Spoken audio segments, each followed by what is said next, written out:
lutalo ddala okuva omukyala Rema Namakula n'emikwano gye n'abantu abamuli okumpi okubeera nga akungubaga omuwala amanyikiddwa nga Michelle. Ono almost alinga muwala we, nera posts ezimu ze musinza okubeera nga mulaba zibadde zigamba Rema Namakula afiiriddwa muwala we.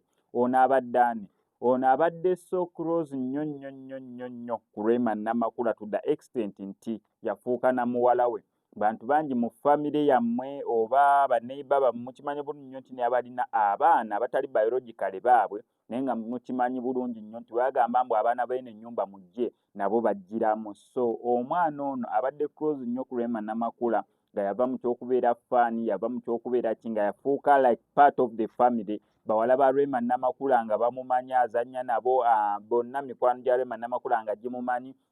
Omuwala ono yafudde ekirwadde ekya kansa. Kansa paka olunaku olwaleero nsuubira sibeera mukyamu engamba muni atalina ddagala.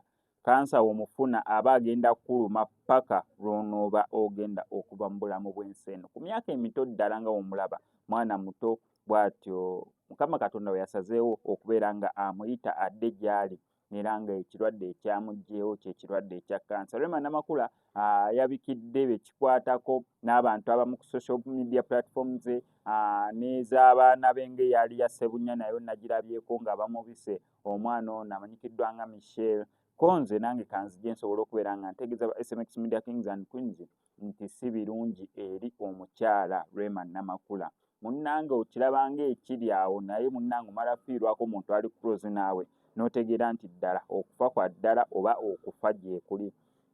Ono ku SMX Media ngenda sigala nkuleeta updates n'okuziika buli kimu nga kigenda okubeera nga kitambula. Gwe kyolina okukola subscribinga nyiga notification bell ebisigadde obitulekere.